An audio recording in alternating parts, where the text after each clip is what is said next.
तो चलिए पढ़ते हैं आज नमपाई अरेज के बारे में ज़्यादा।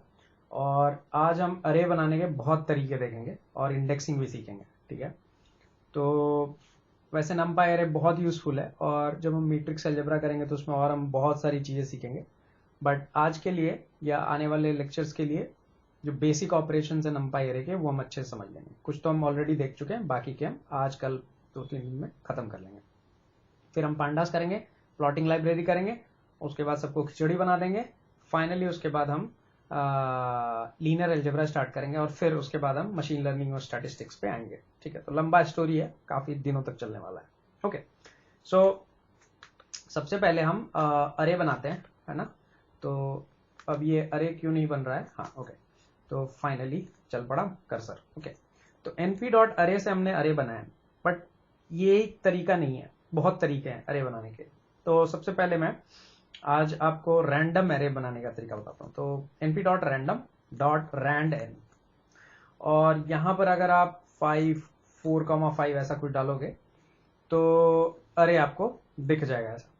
ठीक है, अब ये ध्यान देना, यहाँ पर ना जो डायमेंशंस पड़े हैं वो नॉट इन अ टूपल पड़े हैं। ठीक है, अब ये इसलिए लिख रहा हूँ क्योंकि कुछ कुछ जगह पे तुम देखोगे कि ये बड़ा कंसिस्टेंट नहीं है, इनका जो भी ये बनाया है इन्होंने कंसिस्टेंट नहीं है। तो यहाँ पर 4 रो और 5 कॉलम का हमको वो दिख रहा है। अगर यहाँ पर पाइथन में जा करके कर्सर ले जा करके अगर आप टैब मारोगे तो आपको, सॉरी शिफ्ट टैब मारोगे तो आपको यहाँ पर बताएगा भी कि क्या है, क्या कर रहा है। तो बेसिकली एक स्टैंडर्ड नॉर्मल कर्व से 4x5 यानी 20 आइटम का सामान उठा रहा है। तो स्टैंडर्ड नॉर्मल कर्व मतलब मोस्टली वैल्यूज आपकी -3 से +3 के बीच में होगी, आगे पीछे भी और हो सकती हैं, बट चूंकि स्टैंडर्ड नॉर्मल कर्व अब पढ़ाया नहीं है तो समझा नहीं सकता। बट पॉइंट ये है कि मेजॉरिटी वैल्यूज या most of it values between this range, ठीक है ना। पर ऐसा नहीं है, इसके बाहर भी जा सकती है, हम देखेंगे स्टैटिस्टिक्स पढ़ेंगे तो उसमें भी कर लेंगे सब। बट पॉइंट ये है कि ये एक स्टैंडर्ड नॉर्मल कर्व से आ रहा है। ठीक है, तो ये कहानी होगी। तो इसीलिए वैल्यूज आपको डेसिमल्स में दिख रही हैं और माइनस और प्लस दोनों साइड दिख रही हैं। चलो, ये तो एक तरीका हो गया बनाने का, तो इसको मैं अर1 कर देता हूँ। ठीक है, और क्या तरीके हैं, ठीक है, और क्या तरीके हैं। दूसरा तरीका है, हम ये भी यूज कर सकते हैं np.arange। तो इसमें ना इसमें हम स्टार्ट मान लो 2 रखते हैं, एंड मान लो 20, मतलब 19 तक जाएगा। ठीक है, और स्टेप रख देते हैं 1.5। तो 2 से स्टार्ट करो, 19 तक जाओ, 1.5 का गैप पे, सिंपल।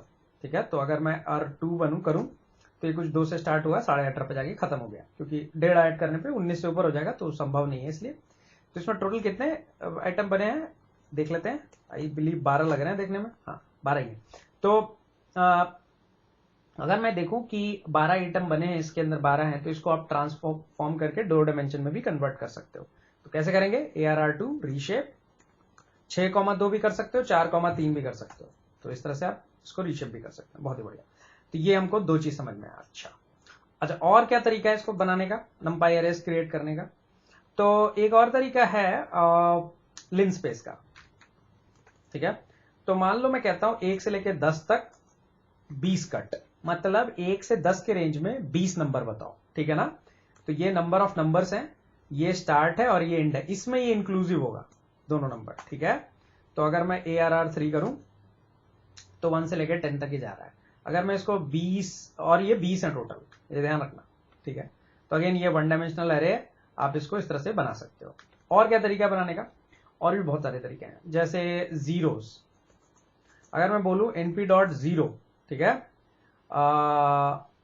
अगर मैं बोलूं और इसमें मैं बोलूं 4,5, ठीक है, जीरोस, माय बैड।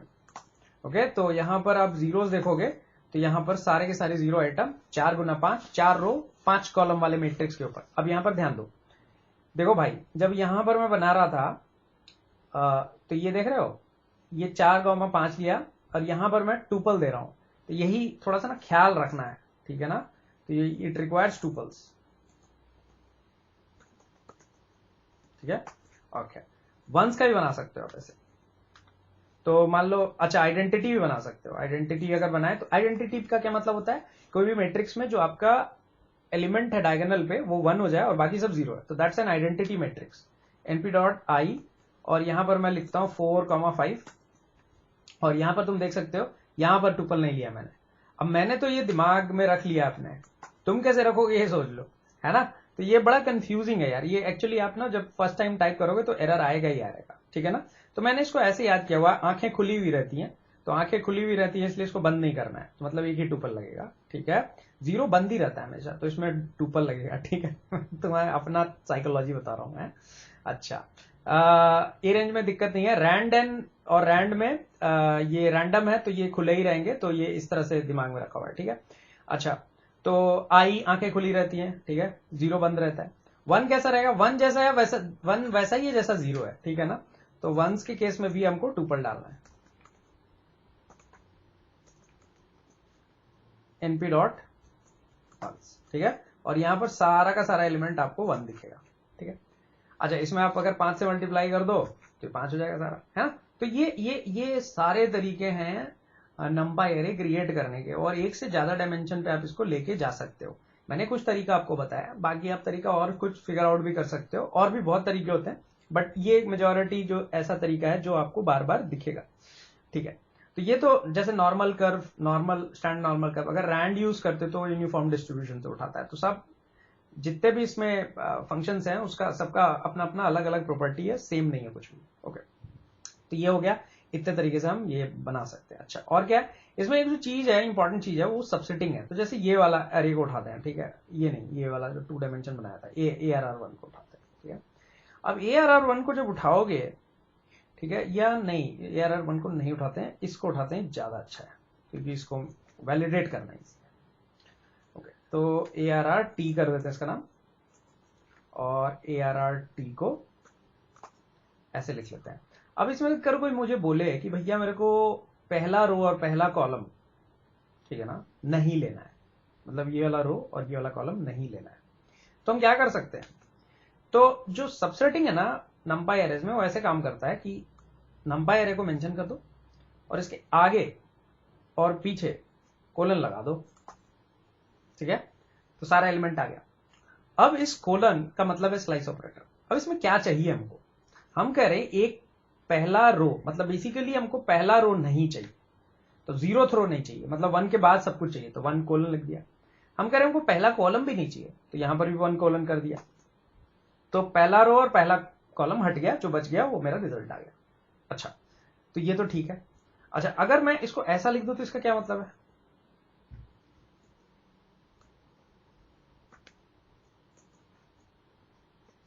इसका मतलब यह है कि पहला और दूसरा रो ही सिर्फ आए, मतलब ये वाला रो और ये वाला रो ही आएगा, थर्ड रो नहीं आएगा। 3 लिख दिए मतलब ये नहीं आएगा, ठीक है ना। तो ये वाला और ये वाला, ये दोनों रो ही आएगा, ठीक है ना। और पहला कॉलम, ठीक है ना, पहला कॉलम मतलब ये वाला, है ना, इसके बाद सब कुछ आएगा। तो मेरे रिजल्ट में ना 8, 9.5, 12.4 और 14 ये आना चाहिए। चला के देखते हैं, बढ़िया। तो आई होप ये चीज समझ में आ गई होगी कि काम कैसे कर रहा हो, और सेम तरीके से आप कॉलम पे भी सबसेट कर सकते हो। तो यहां पर अगर मैं लिख दूं इसको, तो यहां पर क्या हो जाएगा, ये तो यहां पर ये हो जाएगा कि मैं कह रहा हूं कि पहला कॉलम, मतलब पहला कॉलम तो ये हो गया। अब इसमें 3 तो है ही नहीं कुछ, अगर मैं यहां 2 लिख दूं तो सिर्फ पहला कॉलम ही आएगा, 2 तो आएगा नहीं। तो मतलब आंसर में मेरा जो आएगा 8 और साढ़े 12 ही आना चाहिए, ठीक है। तो 8 और 12.5 आ गया है, ठीक है ना। सॉरी, मेरा टंग ट्विस्टर है मेरे लिए, ठीक है ना। तो ये 8 और 12.5 आ गया है मेरे लिए, ओके। तो ये क्लियर, आई होप ये क्लियर हो जाना चाहिए कि सबसेटिंग कैसे काम कर रही है। लास्ट वाला नंबर को इंक्लूड नहीं करना है, दिमाग में रखना है, पहले रो आता है फिर कॉलम आता है, ठीक है। तो आई होप ये चीज आ गया होगा समझ में। अच्छा, हम इसमें एक और छोटी सी चीज करेंगे, कंडीशनल्स। देखो नंपाई एरे में ना ऐसे इफ एल्स नहीं होता, और कभी भी नंपाई एरे पे ये सब मत करना, ARRT इक्वल टू ऐसे ये कोड मत लिखना, ये बहुत ही गंदा कोड है। ये मतलब ये जो इफ है ना पाइथन का, ये स्केलर के साथ ही हम लिखते हैं, हम जनरली इसको वेक्टर के साथ नहीं लिखते हैं, ठीक है ना। खास करके जब उस पर लूप वूप चला रहे हो, ठीक है ना, तो ये सही नहीं तरीका है।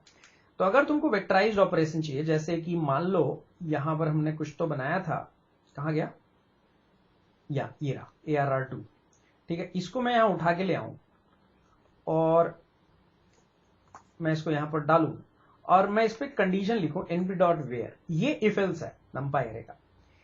इसमें कहते क्या है कि भाई पहला वाला आप कंडीशन लिखो, फिर वैल्यू इफ ट्रू लिखो और फिर वैल्यू इफ फॉल्स लिखो ना। ये वैल्यू ऑफ फॉल्स जो है ना, इसकी जगह आप np डॉट वेयर भी लगा सकते हो फिर से एक अंदर, तो ये नेस्टेड np डॉट वेयर होगा, नेस्टेड इफ एल्स के जैसा। अब ये अच्छा कोडिंग प्रैक्टिस नहीं है कि आप नेस्टेड नेस्टेड करो, बट पता होना चाहिए, ठीक है।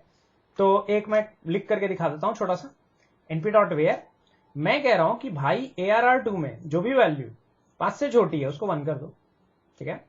फिर मैं कह रहा हूं np डॉट वेयर में जो भी वैल्यू 5 से बड़ी है एंड लेट्स से 13 से छोटी है, इसको 2 कर दो, अदरवाइज सबको 3 कर दो। अब ये कोड नहीं चलेगा, फट जाएगा बुरी तरह से। उसका रीजन बता दे रहा हूं कि ये जो है ये हमेशा पैरेंथेसिस में रैप होना चाहिए और ऑपरेटर प्रेसिडेंस वाला चक्कर हो जाता है, इसके लिए इसको हमको पैरेंथेसिस में रैप करना पड़ता है। अब ऑपरेटर प्रेसिडेंस क्या होता है? ऑपरेटर प्रेसिडेंस ये होता है कि अगर मैं इसको छोड़ देता पैरेंथेसिस को, तो ये अंदर वाला एक्सप्रेशन इवैल्यूएट होने से पहले बीच वाला एक्सप्रेशन इवैल्यूएट होने की कोशिश करता, और ये सेंस नहीं बनता, इसीलिए एरर आ जाता, ठीक है ना। तो इसीलिए ये जो चीज है इसको हमको पैरेंथेसिस में रैप करना पड़ता है, ताकि अंदर का ये जो इवैल्यूएशन है ये हो जाए, उसके बाद हम एंड इस पे लगा पाए, ठीक है ना। तो ये बहुत जरूरी इस चीज को समझना कि इसको पैरेंथेसिस की जरूरत पड़ती है। आर में ऐसा नहीं होता है, ठीक है, क्योंकि आर में थोड़ा सा प्रेसिडेंस डिफरेंट तरीके से काम करता है, ठीक। तो ये हमारा आंसर आ गया। तो पहला एलिमेंट के लिए 2 एलिमेंट के लिए 2, 1 बाकी सब के लिए 2 और फिर आखिरी वाले सब के लिए 3, ये आ गया, बहुत बड़े। अब मैं तुमको एक सवाल पूछता हूं, क्या तुमको इसके लिए np डॉट वेयर की जरूरत थी? पहले सोचोगे, 10 सेकंड सोच लो, मैं आंसर कर दे रहा हूं बट पॉज करके सोच सकते हो। इसके लिए np डॉट वेयर की जरूरत नहीं है। इनफैक्ट बहुत सारे इंस्टेंसेस पे तुम इस तरह का सिचुएशन को बड़े आराम से हैंडल कर सकते हो। कैसे करोगे? तो मैं कहूंगा 5, अगर मैं ऐसा लिखता हूं तो क्या होगा? True true, false false false. तो इसमें मैं क्या कर सकता हूं? 1 से मल्टीप्लाई कर दिया मैंने, चलो ठीक है। अब मैं कहता हूं कि दूसरा कंडीशन जो है, ये वाला कंडीशन,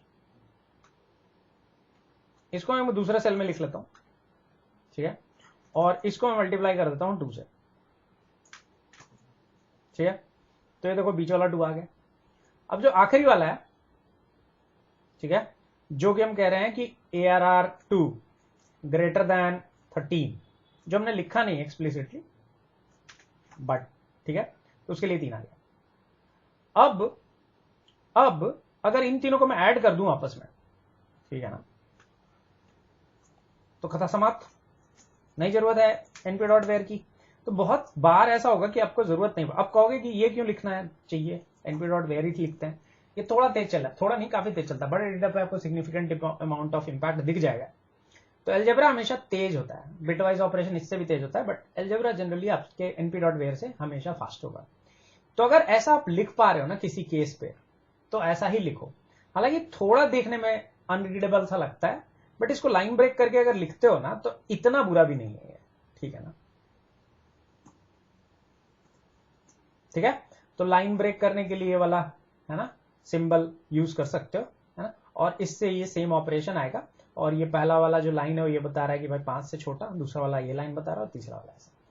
तो np डॉट वेयर से तो 1000 गुना अच्छा है, ये भी बहुत ज्यादा रीडेबल नहीं है। अच्छा, इसको लिखने का और तरीका भी है, ऐसा नहीं है, ठीक है ना, बट फिलहाल के लिए समझ लो कि np डॉट वेयर को इस तरह से भी ट्रांसलेट किया जा सकता है ना। आप कहोगे कैरेक्टर वैरेक्टर के केस में क्या करें? यार कैरेक्टर में भी ना कुछ कुछ जुगाड़ लगते हैं। जैसे एक जुगाड़ मैं लगा के दिखा देता हूं, np डॉट वेयर नहीं, np डॉट वेयर नहीं, सबसे पहले एक अरे बनाएंगे AR1 और लेट्स राइट np डॉट अरे और AB ऐसा कुछ लिख दिया मैंने, ठीक है, और लेट्स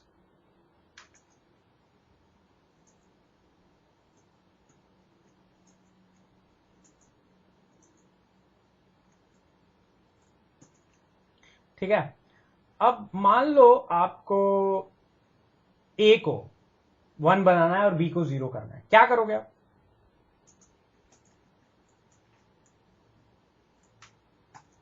ठीक है, और इसमें 0 ऐड कर देंगे, ठीक है ना। वाइस वर्सा भी कर सकते हो, अगर आपको लग रहा है कि इसको 1 उसको 0 करना है तो यहां पर इक्वल टू ए की जगह बी कर दो, ठीक है ना। तो ये आप इस तरह से भी ना चीजें कर सकते हो। अच्छा, कमाल ये नहीं है, कमाल ये है कि चलो ये तो ठीक है, ये तो बहुत सिंपल था, बट फिर भी आपको np.where लिखने की जरूरत नहीं है। मैं वही बताना चाह रहा हूं। जैसे मान लो ये है, अगर ये मैं लिखता हूं, ठीक है। अच्छा, अब मैं यहां पर ऐसे लिखता हूं, तो यहां पर true true, false false false, यहां पर ट्रू ट्रू और ऐसा। अच्छा, तो यहां पर अब तीन एलिमेंट है। अगर मैं ए के लिए लिखूं, बी के लिए लिखूं और सी के लिए लिखूं, तो मेरे को 3 बार ये लिखना पड़ेगा। और चूंकि तीनों अलग अलग चीजें हैं तो म्यूचुअली एक्सक्लूसिव है, तो आराम से आप अगेन ऊपर वाला सिस्टम लगा करके आप यहां पर 0 1 2 जनरेट कर सकते हो। पॉइंट बीइंग कि कई बार ऐसा सिचुएशन आएगा जिसको आप इजीली ट्रांसलेट कर सकते हो। यस, कोई सिचुएशन ऐसा आएगा जहां पर ये नहीं होगा ट्रांसलेट, आपको np.where लिखना ही पड़ेगा, क्योंकि कॉम्प्लिकेटेड एज केस होगा और भी बहुत कुछ हो सकता है, सिचुएशन हो सकता है। तो पॉइंट ये है, लेकिन हम एल्जेब्रा को जितना हो सकता है यूज कर सकते हैं इसको चेंज करने में, ठीक है ना। और यहां पर +0 लगा करके या *1 लगा करके आप अपना काम निकाल सकते हो। तो इधर वे ये काम करता है, ठीक है। तो ये एक कंडीशनल फॉर्म हो गया, कंडीशनल आप ऐसे लिख सकते हो, ठीक है। अच्छा, एक और चीज रहती थी बतानी, नहीं बता दी मैंने, ठीक है। तो अगले वीडियो में फिर से मिलते हैं, तब तक के लिए अपना ख्याल रखिए, ध्यान रखिए। अगले वीडियो में हम एग्रीगेशन थोड़ा और देख लेंगे, रो वाइज कॉलम वाइज, और फिर हम वेक्टर और मैट्रिसेस ऑपरेशंस में डॉट प्रोडक्ट, इनर, आउटर और क्रॉस प्रोडक्ट। अब चारों अलग होते हैं वैसे तो, बट आप इनर डॉट प्रोडक्ट जब पढ़ते हो तो लगता है कि इनर प्रोडक्ट ही है वो, मतलब हाँ टेक्निकली एक वेरिएशन है इनर प्रोडक्ट का, बट इनर प्रोडक्ट खाली डॉट प्रोडक्ट नहीं है, इनर प्रोडक्ट उससे भी थोड़ा बियॉन्ड है। तो dot product is a inner product, but inner product उससे भी और कुछ है भी है। तो ये एक चीज हो गया। तो inner product basically every time when you say dot product it's a inner product, but सब जब इनर प्रोडक्ट आप कर रहे हो तो जरूरी नहीं कि डॉट प्रोडक्ट होगा, खास करके तब जब वो वेक्टर नहीं है, मैट्रिक्स है। वेक्टर के केस में ही इनर प्रोडक्ट और डॉट प्रोडक्ट एकदम एक जैसा आइडेंटिकल रिजल्ट देता है, ठीक है ना। तो ये चीज दिमाग में रखना, ठीक है। तो ये सब हम डिस्कस करेंगे आने वाले सेशंस में। तो ये सब जरूरी है पता होना कि भाई अलग अलग कमांड बने तो अलग अलग मतलब भी होगा, ऐसा थोड़ी है कि एक ही मतलब एक ही चीज का 4 कमांड बना दिया, राइट। उसी तरह आउटर और क्रॉस प्रोडक्ट में भी सिमिलैरिटी है, यस, बट ऐसा आप नहीं, मतलब कुछ लोग बोल भी देते हैं आउटर प्रोडक्ट को क्रॉस प्रोडक्ट और क्रॉस प्रोडक्ट को आउटर प्रोडक्ट, बट मतलब वो सही नहीं है, ठीक है ना, वो अंतर है दोनों में, ठीक है। तो ऐसा नहीं है कि चारों चीज एक ही चीज है, सब में अंतर है, बट इसमें जो सबसे इंपॉर्टेंट है वो है डॉट प्रोडक्ट, और सबसे जो लेस इंपॉर्टेंट है वो आउटर प्रोडक्ट और आपका क्रॉस प्रोडक्ट है। क्रॉस प्रोडक्ट तो नहीं यूज होता डेटा साइंस में इतना, बट डॉट प्रोडक्ट और इनर प्रोडक्ट आपको दिख जाएगा। इनर प्रोडक्ट मोस्टली आपके लेंथ मैग्नीट्यूड निकालने का काम आता है, और डॉट प्रोडक्ट तो डॉट प्रोडक्ट है भैया, उसका तो उसके बिना तो लीनियर अलजेब्रा ही अधूरा है। प्रोजेक्शन और दुनिया भर का सारा चीज, पीसीए वीसीए सब कुछ, ऑर्थोगोनल और सब कुछ जितना है दुनिया भर का तामझाम है, टीम टाम है, सब कुछ डॉट प्रोडक्ट के ऊपर ही टिका हुआ है, ठीक है। तो डॉट प्रोडक्ट तो हम अच्छे से समझ लेंगे, बाकी सबको हम टाइम पास में देख लेंगे। जब हम लीनियर अलजेब्रा पढ़ेंगे तो उसमें हम थोड़ा इनर प्रोडक्ट को और देखेंगे। डॉट प्रोडक्ट और इनर प्रोडक्ट यही मेरा फोकस होगा। हम आउटर प्रोडक्ट और क्रॉस प्रोडक्ट को साइड में कर देंगे, क्योंकि उसकी जरूरत आपको शायद ही कभी पड़ने वाली है, और अननेसेसरी ज्ञान डाल करके फायदा नहीं है, क्योंकि वो यूज होगा नहीं तो कचरा ही होता है, ऊपर से आपको कंफ्यूजन होगा, ठीक है। तो विद दैट हम आज का वीडियो बंद करते हैं, कल मिलते हैं अगले बार। तब तक के लिए अलविदा, अपना ख्याल रखिए, अपने परिवार का ख्याल रखिए। बाय बाय, टेक केयर, शुभ रात्रि, आपका दिन शुभ हो। जय भारत, जय हिंद।